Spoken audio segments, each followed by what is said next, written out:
धर्मक्षेत्रे कुरुक्षेत्रे महाकाव्य मदन मोहन तरुण के द्वारा लिखित एवं उन्हीं के द्वारा पठित।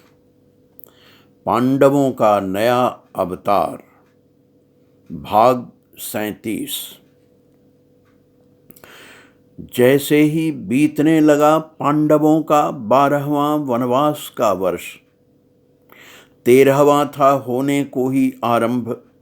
पांडवों ने किया आपस में विचार विमर्श।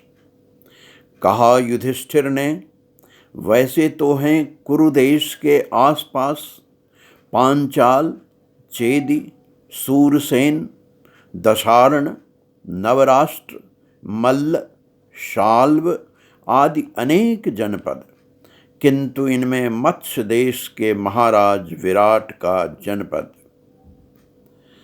है हम लोगों के लिए सर्व सुरक्षित उपयुक्त। महाराज विराट वृद्ध हैं, वीर बुद्धिमान हैं, पांडवों के रहे हैं सदा के मित्र। इसीलिए व्यतीत करें हम छद्म रूप में उन्हीं के यहाँ अपना गुप्तवास। सोचकर चल पड़े पांडव मत्स्य देश की ओर। उस समय उनके हाथों में धनुष थे, कमर में बंधी थी तलवार, मलिन था उनका वेश, बढ़े थे बेतरतीब उनके बाल। कहा युधिष्ठिर ने, इस तरह शस्त्रों के साथ चलना नहीं होगा उचित, इससे भयभीत होगा जन समाज। इसीलिए पहले हम छुपा दें अपने शस्त्र, रख दें जहाँ भी हो इनके लिए सुरक्षित स्थान। सब हुए सहमत और गए, पास ही था जो स्मशान, नगर से दूर सुनसान। लोगों में भूत प्रेतों का था भय। वहीं के एक विशाल समी वृक्ष की खोडर में छुपा कर रख दिए सबने अपने तीर कमान। अर्जुन ले आए पास ही से एक अधजला शव, उसे वृक्ष से दिया बांध। करके नई तैयारी जाने के पूर्व विराट दरबार युधिष्ठिर ने की माँ दुर्गा की प्रार्थना।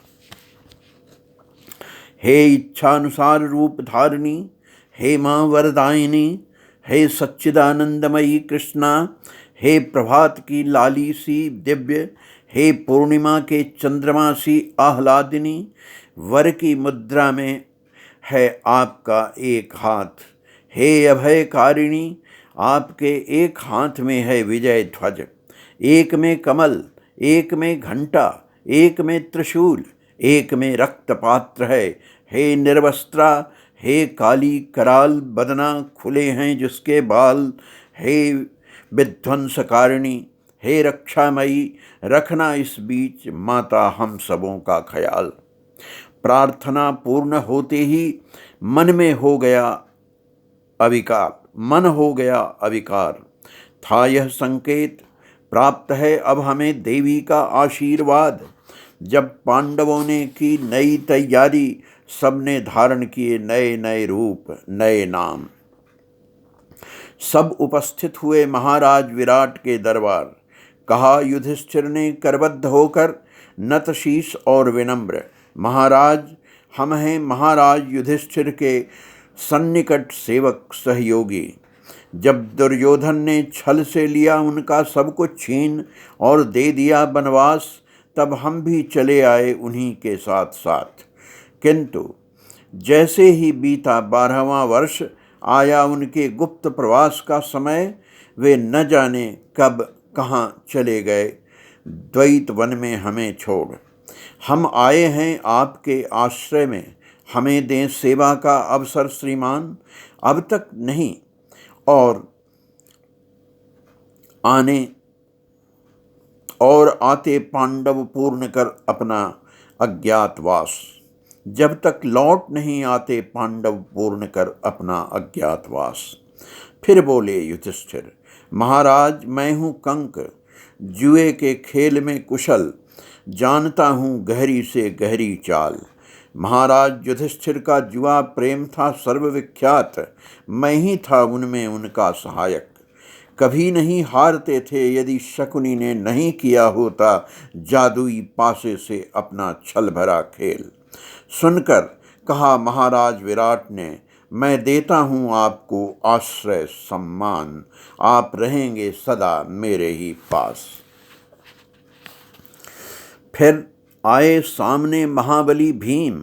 कहा महाराज मैं हूँ बल्लभ, महाराज युधिष्ठिर का रसोइया, पाक कला में हूँ प्रवीण। साथ ही मल्ल युद्ध में भी रुचि रखता हूँ।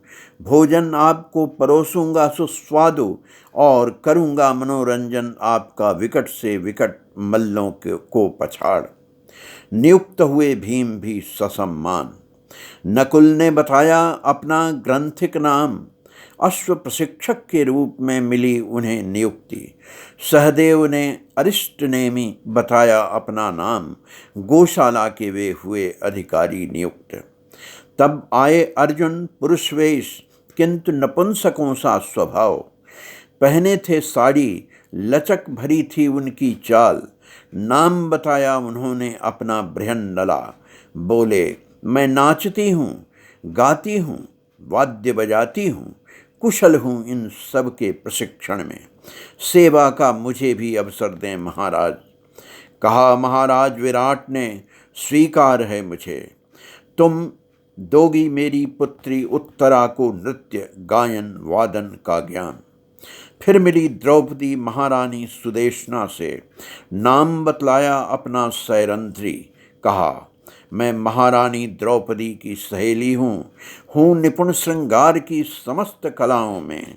मैं लगा सकती हूँ किसी की भी सुंदरता में चार चांद। नियुक्त हुई द्रौपदी भी। इस तरह पांडवों के बीतने लगे सकुशल सेवा में रात दिन सप्ताह माह।